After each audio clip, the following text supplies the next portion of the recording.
नमस्कार, बखबर में आपका स्वागत है। मैं हूं राघवेंद्र सिंह।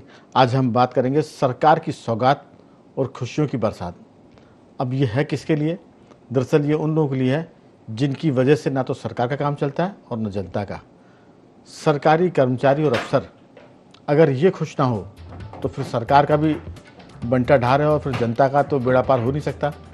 आज इसी पर विस्तार से बात करेंगे। वजह है मध्य प्रदेश के संविदा कर्मचारियों को सरकार ने बड़ी सौगात दी है। लगभग 1 लाख कर्मचारियों को सरकार ने राहत के रूप में 1 अप्रैल 2026 से नया वेतनमान लागू किया, जिसमें 4.86% की वेतन वृद्धि हुई है। और इसमें जो अभी तक जो खबरें हमारे पास है, 1,000 रुपये से लेकर 3,800 रुपये तक का प्रति कर्मचारी को लाभ मिलेगा। कर्मचारी संगठनों ने इसका स्वागत किया है। संविदा कर्मचारियों ने सरकार के इस फैसले पर सरकार को बधाई भी दी है और धन्यवाद भी दिया है मुख्यमंत्री डॉक्टर मोहन यादव को। आज इसी पर विस्तार से बात की। सरकार ने जो सौगात दी है, जो राहत दी है, बेशक इसमें बड़ा आंकड़ा, कल्पना करिए कि कहीं 1,000 और 3,800 रुपये किसी के वेतन से प्रति माह कम हो जाते तो क्या स्थिति होती। जाहिर है कि ये बढ़ोतरी है और इसमें सब खुश हैं। अब बारी है कि जनता कितना खुश होती है, क्योंकि सरकार का भी फोकस होगा कि कर्मचारी को अगर सरकार राहत दे रही है तो कर्मचारी भी जनता को राहत दें और अपने काम को बेहतर करें। हमारे साथ इस पर चर्चा के लिए मौजूद हैं मध्य प्रदेश के बड़े कर्मचारी नेता और संविदा कर्मचारी संघ अधिकारी संघ के हमारे अध्यक्ष रमेश राठौर जी हमारे साथ हैं। रमेश जी, आपका स्वागत है। और बाकी चर्चा में शामिल होंगे हमारे 2 पत्रकार साथी, वरिष्ठ पत्रकार श्री योगीराज योगेश जी और श्री संदीप पाठक जी। आप सभी का बहुत बहुत स्वागत है। चर्चा की शुरुआत मुझे लगता है कि आज खुशियों का दिन है। बारिश के मौसम में ये जिसे कहते हैं कि दिवाली मन रही है कर्मचारियों की, और इसीलिए मैं शुरू करता हूं रमेश जी आपके साथ कि ये जो कितना लंबित मामला था और इससे कर्मचारियों को कितनी राहत मिलेगी। वैसे अगर हम आंकड़े देखें तो 1,000 रुपये कोई बड़ी रकम नहीं है। साल भर में 12,000 रुपये का फ़ायदा है, लेकिन अगर ये 1,000 रुपये कम होते तो फिर ये बड़ी रकम कम हो जाती। तो राहत जब मिलती है तो कई बार उसका आकलन कम होता है, लेकिन उनके लिए मेरे ख्याल से ज़्यादा बड़ी होगी जिनको 3,000 से ऊपर या 3,800 के आसपास राहत मिलेगी। साल भर में उनके बच्चों की फ़ीस, कॉलेज की फ़ीस का इंतज़ाम हो जाएगा, राशन पानी की जो स्थिति वो बेहतर हो जाएगी। तो बहुत सारी बातें संविदा कर्मी, मुझे लगता है कि मैं एक बात इसमें और जोड़ना चाहूँगा। प्रदेश में संविदा कर्मी ऐसे कर्मचारी हैं जो सरकार का आधे से अधिक बोझ अपने ऊपर ढोते हैं। संविदा कर्मचारी अगर किसी दफ्तर में है तो आपको अलग दिख जाएगा कि जो सबसे ज़्यादा काम कर रहा है वो संविदा कर्मचारी होगा। और संविदा कर्मचारी के लिए सरकार ने देर से सुधी लेकिन ले ली। रमेश जी, आपकी राय, कैसा सोचते हैं? और कर्मचारियों का व्यवहार, जो आम जनता आती है दफ्तरों में, उनके प्रति क्या कुछ सुधरेगा? आपकी राय। देखिए, हमारे जो वरिष्ठ कर्मचारी नेता थे जिन्होंने हमको ज्ञान दिया है, उन्होंने हमेशा हमें पॉजिटिव रहना सिखाया है कि जो मिल रहा है पहले तो उसका स्वागत किया जाए और जो बाकी चीज़ें शेष हैं उसके लिए फिर संघर्ष किया जाए और ज्ञापन दिया जाए जो चीज़ें शेष रह गई हैं। इसमें 2 पक्ष हैं। पहला पक्ष तो यह है कि संविदा कर्मचारियों को वैसे ही नियमित कर्मचारियों से 1/4 वेतन मिलता है। तो यदि नियमित कर्मचारियों की आज की स्थिति में, अब इसमें रमेश जी रोक रहा हूँ, या तो उनका वेतन कम किया जाए जिनको ज़्यादा मिल रहा है, या फिर इनका संविदा वालों का बढ़ा दिया जाए। सरकार के बस का नहीं कि वो किसी का कम कर पाए, बढ़ा जरूर सकती जी। लेकिन इसमें मैं बता रहा था कि जो संविदा कर्मचारी, बिल्कुल उनकी प्रक्रिया नियमित कर्मचारियों के नियुक्ति की प्रक्रिया बिल्कुल नियमित कर्मचारियों जैसी होती है जी। लेकिन बड़ा दुर्भाग्य है कि संविदा कर्मचारी जिस दिनांक से नियुक्ति होता है, आज इसको 25 साल भी हो गए, तो उसको वही न्यूनतम वेतन दिया जाता है। ना उसको महंगाई भत्ता दिया जाता है, ना हाउस एंड, ना मेडिकल, यहाँ तक कि चिकित्सा जो अवकाश है वो भी नहीं दिए जाते। तो संविदा कर्मचारी एक ऐसा प्राणी है कि जो इस धरती पे ऐसी चीजें लेके पैदा हुआ है कि उसको सरकार समझती है कि ये बहुत लोहे का बना हुआ है, जबकि वो भी उसी नियमित कर्मचारियों जैसा एक सामान्य सा साधारण सा इंसान है। आज जो संविदा कर्मचारी को वेतन में CPI इंडेक्स के बढ़ोतरी की गई है, ये जब 1 साल में बहुत महंगाई बढ़ चुकी है, उसके बाद आज स्थिति ये 3 महीने के अंदर जो 10 रुपए का समोसा 18 रुपए का हो चुका है, 5 रुपए की चाय 15 रुपए की हो चुकी है, गैस की टंकी में दाम बढ़ चुके हैं, पेट्रोल के दाम बढ़ चुके हैं, और गैस के दाम बढ़ने के कारण हर चीज पे महंगाई बढ़ चुकी है, क्योंकि उससे जुड़ी सारी चीजें। तो आज जो 1,000 से 2,500 रुपये बढ़े हुए हैं, ये हम इसका स्वागत करते हैं, लेकिन हमारी ये मांग है कि जैसे नियमित कर्मचारियों को महंगाई भत्ता आप देते हैं, जैसे नियमित कर्मचारियों को वेतन वृद्धि और इंक्रीमेंट, हाउस एंड मेडिकल देते हैं, क्योंकि काम में तो आप कोई कोताही नहीं करते। यदि हम कहें कि हमें 1/4 वेतन मिलता है तो संविदा कर्मचारी 1/4 काम करे, ऐसा तो सरकार मानती नहीं है। सरकार कहती नहीं, जरा सी लापरवाही हुई तो सीधे नौकरी से चले जाओगे, आपकी सेवाएं समाप्त हो जाएगी। लेकिन जब काम के बदले दाम देने की बात आती है तो वहां कमी क्यों की जाती है? क्योंकि आज की स्थिति यह है कि जो नियमित कर्मचारी का बच्चा जैसा पढ़ता है या उसको भी जैसा खान पान है, वैसे संविदा कर्मचारी घास तो खाते नहीं कि उनको वेतन कम कर दिया जाए या वो कोई अनाज की जगह कोई दूसरी चीज खाते हैं या उनके बच्चे उस स्कूल में नहीं पढ़ते। आपको मैं बताऊं कि अभी इत्तेफाक से एक संविदा कर्मचारी का केंद्रीय विद्यालय में उसके बच्चे का एडमिशन इसलिए नहीं हुआ कि वो संविदा पे था, जबकि वो शासन के काम कर रहा है, लेकिन उसको प्रिंसिपल ने मना कर दिया। बोला इतना बड़ा भेदभाव कि आप संविदा पे हो, इसलिए आपके बच्चों को केंद्रीय विद्यालय में एडमिशन नहीं दिया जा सकता। यदि नियमित होते तो ही मिल पाता। ये टीकमगढ़ का हमारे एक आनंद त्रिपाठी जी, उनके बच्चे का मामला है। तो बड़ा दुखद ये सारी चीजें होती है। संविदा कर्मचारियों को सरकार के काम को देखते हुए दाम देना चाहिए। और सारे जो 25 साल की सीनियरिटी, वेतनमान भत्ते, और सबसे बड़ी बात 1 लाख पद खाली पड़े हुए। आप जब गुरुजी पंचायत कर्मी, शिक्षा कर्मी को जब सीधे नियमित कर सकते हैं तो जबकि उनकी तो नियुक्ति पंचायत सरपंचों ने की थी, आपने शिक्षा कर्मी को शासन का अंग बना दिया, इसको शिक्षा विभाग में ले लिया। तो जो संविदा कर्मचारी तो नियमित प्रक्रिया के तहत है तो उनको भी लिया जाना चाहिए। सरकार को सोचना चाहिए। बिल्कुल, आपने धारा प्रभाव से इतनी सब बातें कही। मैं बीच में टोकाटाकी करने का मेरा मन कर रहा था कि अगर वेतन कम है और कई बार तो वेतन बढ़ता है, तो फिर मैं नहीं कहता कि सारे कर्मचारी कुछ करते हैं ऐसा, लेकिन अगर वेतन बढ़ता है तो रिश्वत का जो फ्रेम है वो बढ़ जाता है। मैं 1980-82 की बात कर रहा हूँ, जब अर्जुन सिंह मुख्यमंत्री हुआ करते थे। पहली बार मध्य प्रदेश में पुलिस कर्मियों की तनख्वाह बढ़ी थी और मैं उस समय पढ़ता था कॉलेज में। तो अपनी मोटरसाइकिल से मैं अपने दोस्त के साथ जा रहा था। भोपाल के बस स्टैंड पर ट्रैफिक चेकिंग चल रही थी, मुझे रोक लिया गया। और जब रोका गया तो हमारे पास लाइसेंस भी नहीं था और गाड़ी के कागज़ भी नहीं थे। तो कैसे पुलिस से बचा जाए? तो मैंने अपने साथी से कहा कि उनसे कहो कि कुछ पैसे ले लें यार, मुझको तो पैसे देना आएगा नहीं, एक बार तू कोने में जाके बात कर ले पुलिसकर्मी से। उसने जाके जब उससे कहा कि भैया हमारे पास 20 रुपये तू ले ले, उसने कहा पता नहीं परसों हमारी तनख्वाह बढ़ गई है, अब 20 रुपये नहीं लेते, अब 50 रुपये लेते हैं। तो वेतन बढ़ने के साथ जो कर्मचारी का जो पैसे लेने का है वो भी मामला भ्रष्टाचार बढ़ जाता है। मैं अक्सर कहा करता हूँ, फिर मैं माफ़ी मांगूंगा कि जो कर्मचारी काम करते हैं, जिनके दम पर सरकार चल रही है, उनसे क्षमा याचना के साथ, अक्सर कर्मचारी के बारे में कहा जाता है कि वो काम नहीं करने की तनख्वाह लेते हैं। रमेश जी, आपको भी याद होगा, और काम करने की रिश्वत लेते हैं। तो सवाल ये है कि आपको वेतन, मैंने पहले शुरुआत में कहा था कि संविदा कर्मचारी सर्वाधिक काम करता है और इसमें कोई शक नहीं कि वो नियमित कर्मचारी से ज़्यादा काम करता है। अगर संविदा कर्मचारियों के हिस्से को हटा दिया जाए, उनकी संख्या घटा दी जाए, तो नियमित कर्मचारी हाँफने जाएंगे, इतना काम करना पड़ेगा। लेकिन सवाल यही है कि क्या 1000 से 3800 रुपये बढ़ाना कोई मामूली रकम नहीं है? सरकार जो कर्ज में डूबी हुई है, जिसका बजट से ज़्यादा कर्ज हो गया है, इसके बाद भी वो अपने कर्मचारियों को इतना पैसा दे रही है, लेकिन शिकायतों का तो अंत नहीं है। बहुत सारी बातें हैं जो आपने कहा कि बहुत मुझे लगता है कि ये चर्चा से हटकर करके मानवीय मुद्दा है कि इसलिए बच्चे का एडमिशन नहीं हुआ सेंट्रल स्कूल में क्योंकि वो नियमित नहीं थे।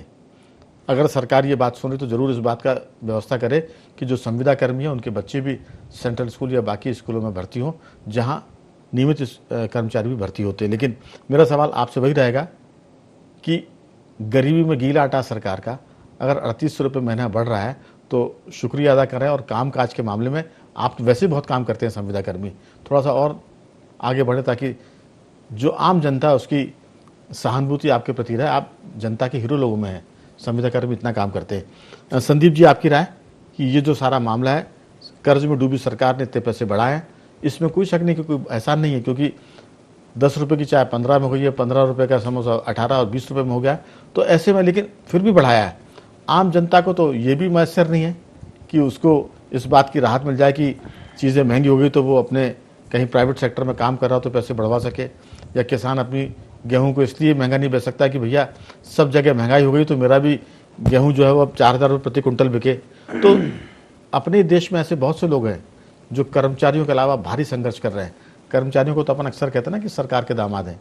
1 तारीख को तनख्वाह नहीं मिली तो बल्लभ भवन और संचालनालय हिल जाते हैं कि तनख्वाह कैसे नहीं आई। आपकी राय? इस वेतन वृद्धि पर ये जो सरकार ने थोड़ी सहायता करी है, ऊँट के मुंह में जीरे बराबर की तो है, आपकी राय? नहीं, बिल्कुल ऊँट के मुंह में जीरा है, लेकिन जब भी अपन चौके की बात करते हैं तो जीरे का बड़ा महत्व है। तो मेरा मानना ये है कि ये सरकार जितने संविदाकर्मी हैं जेंजी हैं सरकार के, क्योंकि काम तो ये पूरा करते हैं और उनके बदले का भी काम करते हैं जो एक उम्र दराज हो गए हैं। मैं फिर थोड़ा सा आज का दिन टोकने का रखता ज़्यादा है। ये सर जैन जी वाला मामला, ये बांग्लादेश और नेपाल और बाकी जगह, भारत में अभी उनके लिए कोई जगह नहीं है। ना कर्मचारी में कोई जैन जी है, ना जनता में कोई जैन जी है। कोशिशें बहुत कर ली अमेरिका से लेकर चीन, पाकिस्तान, सब ने कि भारत में जैन जी नाम की कोई संस्था पैदा हो जाए, तो वो तो नहीं हो पाई। कॉकरोच पैदा हो गए, तो वो भी लोग कहते हैं कि जब कॉकरोच पलट जाता है, उलट जाता है, तो वो अपने दम पर सीधा भी नहीं हो पाता है। तो ये बहुत सारी बातें, जैन जी नाम की कोई चीज़ अपने यहाँ है नहीं, भले कितनी कोशिश कोई करे। आशय मेरा युवा शक्ति को लेके है। मेरा मानना यह है कि जो काम ये लोग करते हैं और जितनी संजीदगी से, मतलब जितनी एफिशिएंसी से, अगर सरकार का एक बहुत बड़ा वर्ग जो काम करता है, तो संविदा और दूसरा आउटसोर्स, और उन पे गवर्न करता है रेगुलर स्टाफ, चाहे वो अधिकारी हों चाहे कर्मचारी हों। एक व्यवस्था इस तरीके की जो समझ में आती है।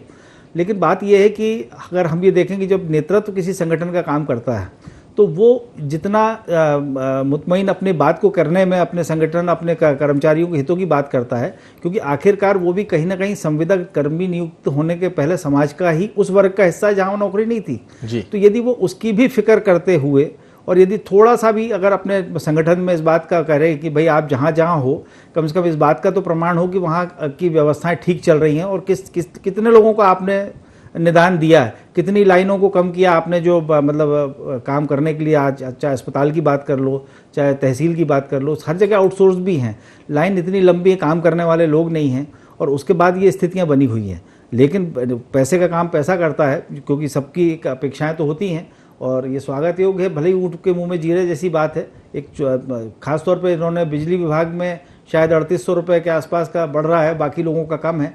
इस तरीके के, खैर सबके विभाग के अपने अपने क्राइटेरिया हैं। तो सैलरी तो जो भी उन्होंने इजाफा किया है वो स्वागत योग्य है, पिछले वर्ष की तुलना में और ज़्यादा है, इसलिए और अच्छी बात है। मुझे लगता है कि बस इस पे एक कर्मचारी संगठन और सरकार इस बात के लिए जवाबदेही थोड़ी सी तय करे कि भाई काम और सरल हों लोगों के। बिल्कुल, वर्क कल्चर डेवलप करने की कोशिश ज़रूर हमको इसकी दरकार है कि मध्य प्रदेश के सरकारी महकमों में ऐसी कार्य संस्कृति हो। कम से कम जो ज़रूरतमंद आते हैं अस्पतालों में, स्कूलों में, नगर पालिका, नगर निगम में या तहसीलों में, उनके प्रति थोड़ा सा रवैया मानवीय और नैतिकता भरा हो।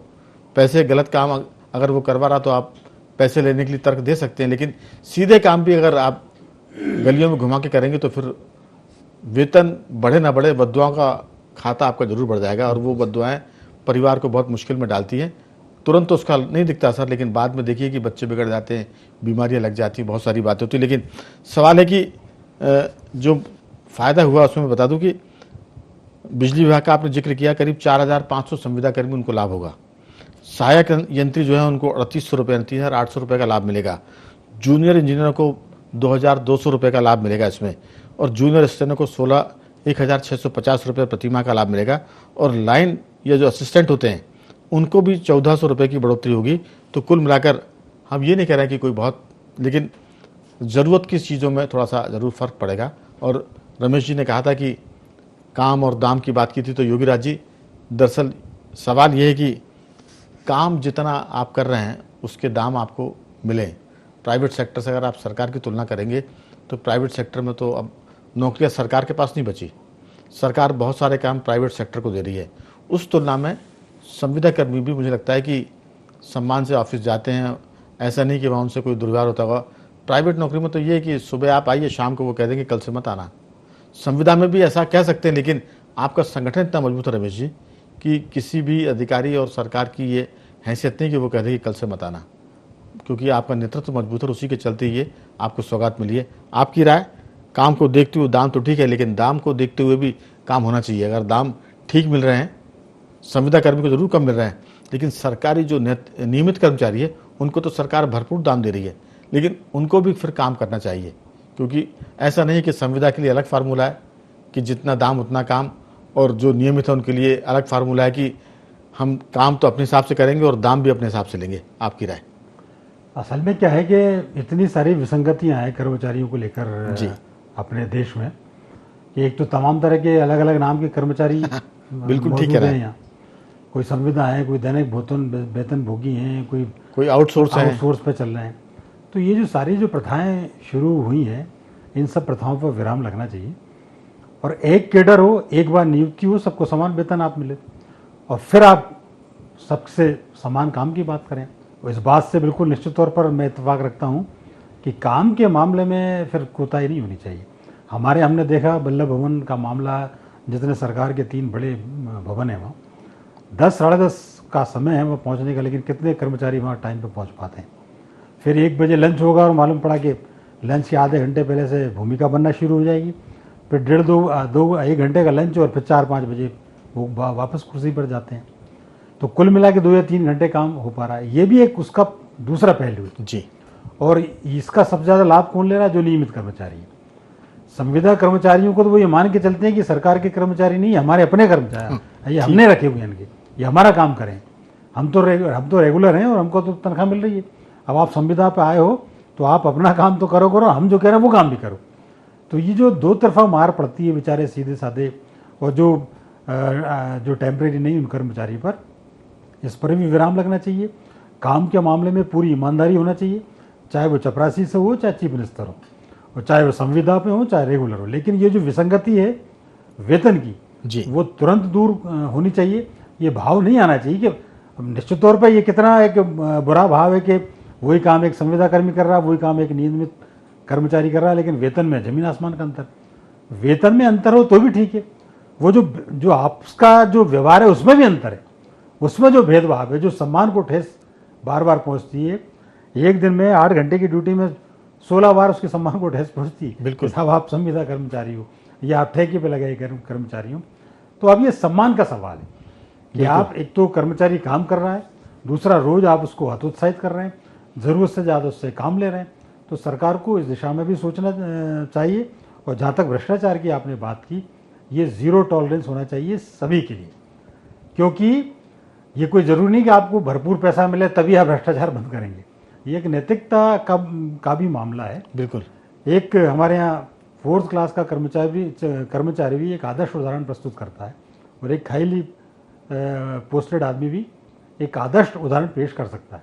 तो इसको लेकर सब में समानता होनी चाहिए। बिल्कुल। लेकिन ये भाव तभी दूर होंगे जब आप समानता की बात होगी। नैतिकता की आपने बात की तो मैंने कहा ना कि वेतन बढ़ा तो फिर भ्रष्टाचार की फीस भी बढ़ गई। अब नैतिकता का लेवल तो ये जा रहा है। मैं बाकी तो नहीं कहूँगा, लेकिन आपने बलवन का जिक्र किया है। रमेश जी भी इस बात को अच्छी तरह जानते हैं कि एक बार जब प्रिंसिपल सेक्रेटरी हुआ करते थे जीएडी के होशियार सिंह और मुख्यमंत्री थे दिग्विजय सिंह, उन्होंने कहा कि कर्मचारियों को समय पर दफ्तर, कम से कम मंत्रालय में तो आना चाहिए, जो पूरी सरकार को का मैसेज देता है पूरे स्टेट में। तो 11:15 से 11 के बीच होशियार सिंह सीएम के निर्देश पर हर विभाग में जाते हैं और रजिस्टर उठा के लेके आते हैं। 1-2 विभाग में ही उन्होंने रजिस्टर उठाए होंगे, उपस्थिति रजिस्टर। पूरे वल्लभ भवन में ये बात आग की तरह फैली और सारे कर्मचारी इकट्ठे हो गए और उनसे कहा कि रजिस्टर वापस करिए।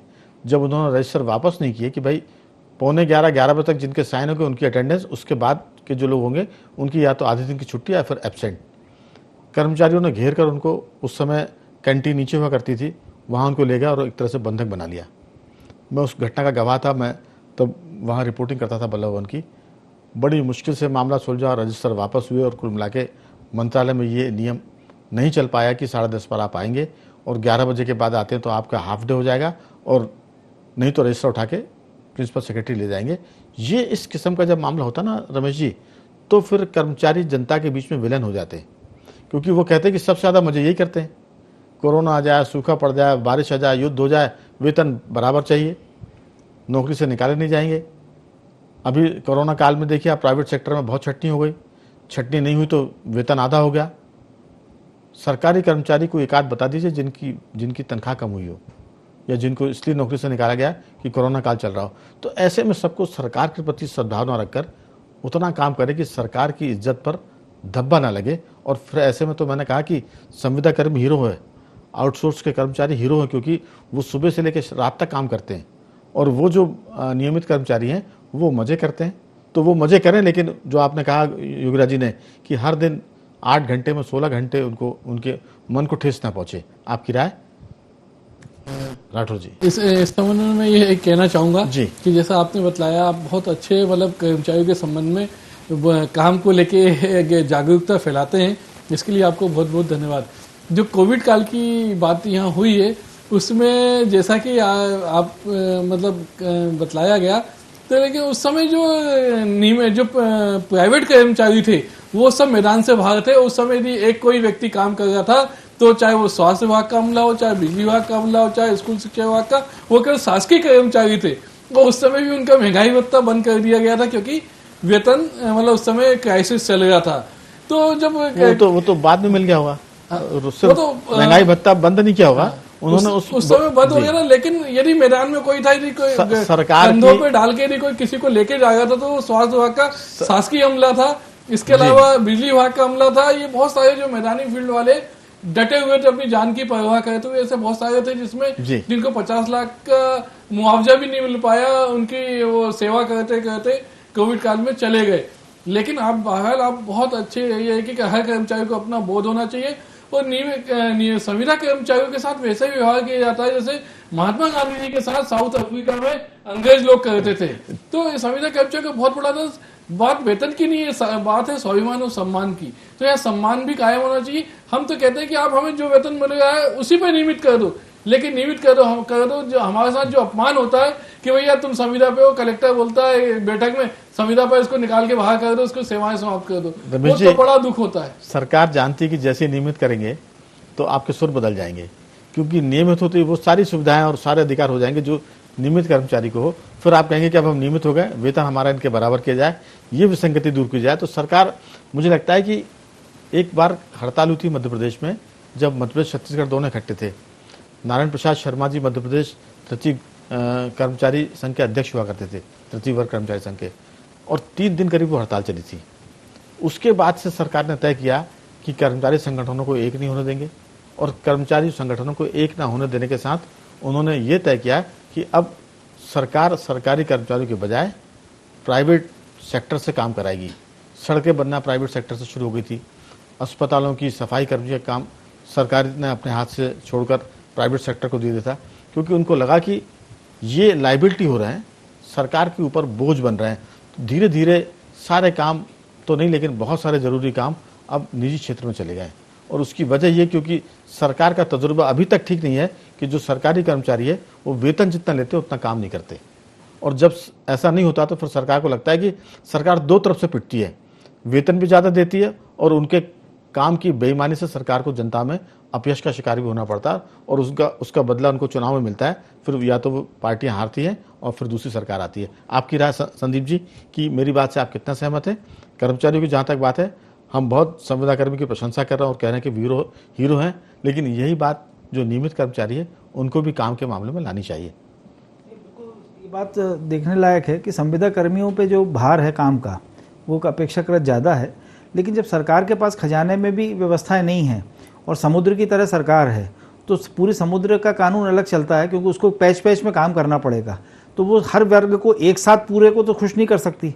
तो अगर वो इस तरीके से उसकी अपने रीति नीति है काम करने की, लेकिन उसके बाद भी ये बात सही है कि विसंगतियां तो दूर होनी चाहिए, लेकिन नियत और इच्छा शक्ति अगर इन दोनों पे काम कर्मचारी करें और कर्मचारी नेता इस बात के लिए विशेष तौर से उनको प्रोत्साहित करें, तो ये जो बात इन्होंने कही कि कलेक्टर की बात जो सुननी पड़ती है, तो मेरा कहा यदि आपका आत्मबल मजबूत है तो मैंने ऐसे भी उदाहरण देखी कि एक सिपाही एसपी को मना कर देता है काम करने से कि साहब ये काम नहीं हो पाएगा। बिल्कुल, तो वो आपकी मतलब नैतिक मूल्यों पे की बात आ जाएगी फिर वहाँ। लेकिन वो एसपी भी बिरला होगा जो ना करने के बाद भी सिपाही को साबुत बचने देगा, और वो सिपाही भी बहुत बिरला होगा जो एसपी को मना कर सकता है। बिल्कुल, आपको फॉरेस्ट गार्ड का 1-2 बीच में नजीर आई थी कि नाके पे गाड़ियां रोकी और उनकी चेकिंग हुई, मतलब वो फॉरेस्ट के बड़े अधिकारी थे और बाद में उस चेकिंग के बाद उसका कर्मचारियों को पुरस्कृत किया गया जी। तो ऐसे भी किस्से हुए हैं, तो नजीर वो बने तो अच्छा लगेगा और उससे आम जनता की तकलीफें दूर होंगी, मुझे लगता है। हम लोग यही चाहते हैं कि जब कभी आगे चर्चा हो 6 महीने साल भर,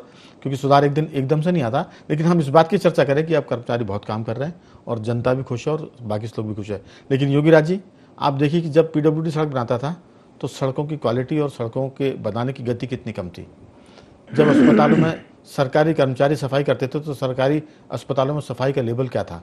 आप देखिए कि जब जो दूसरे दीगर काम सरकारी कर्मचारी करते थे वो अलग होते थे, और जैसे ही प्राइवेट सेक्टर की एंट्री होती है तो काम का जो लेवल है वो ऊपर हो जाता है।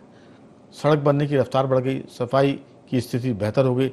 रेलवे के अंदर भी सफाई जो प्राइवेट सेक्टर को काम दिया वो गंदगी के पहले फ़ोटो खींचते हैं, फिर अपने बॉस को बताते हैं, फिर सफाई के फ़ोटो खींचते हैं और कहते हैं कि यहाँ पहले इतनी गंदगी थी, अब इतनी सफाई। क्या कोई सरकारी महकमा इतनी जान ला के काम कर सकता है कि साहब गंदगी का फ़ोटो भी खींचे और फिर उसको बताए भी और सफाई का भी बताए? आपकी बहुत छोटी सी टिप्पणी। नहीं, निश्चित तौर पर प्राइवेट के अपने लाभ हैं और प्राइवेट के अपने नुकसान भी हैं। जी, सरकार के अपने कर्मचारियों के अपने लाभ हैं और सरकारी कर्मचारियों के अपने नुकसान है। जी, ठीक है, साफ सफाई उस समय जब सरकार के उसमें था नहीं हो पाती थी, आज प्राइवेट सेक्टर में साफ सफाई करा रहे हैं, पर डे 2 रुपये कचरा उठाने का अपन दे रहे हैं, 750 रुपये महीने का घर से जा रहा है, वो कचरा वहीं को ही पड़ा हुआ है।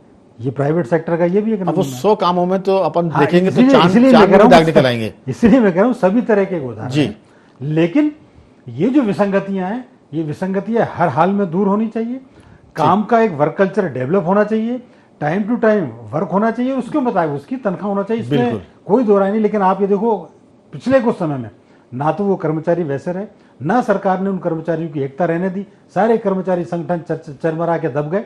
सरकार जैसा चाहे वैसा जी। कर्मचारियों से काम लेने के मूड में आ गई है। और कुछ दिनों बाद का इंतजार है राघवन जी, आप देखना ये नियमित नाम की संस्था धीरे धीरे खत्म ही हो जाएगी। बिल्कुल।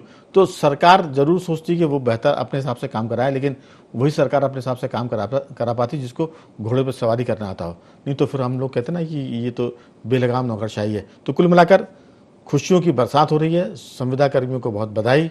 उनकी बहुत सारी अभी कमियां हैं जो दूर होनी है, लेकिन जितनी कमी दूर हुई है उसके लिए आप आनंद करिए, परिवार में खुशी मनाइए और जनता के काम बेहतर तरीके से करिए। यही हमारी कामना है। मैं तीनों मेहमानों का धन्यवाद करूंगा। रमेश जी, संदीप जी और योगीराज जी, आपका बहुत बहुत साधुवाद कि आपने चर्चा में हिस्सा लिया। बखबर में सिर्फ इतना ही। बने रहिए हमारे साथ और देखते रहिए IND24।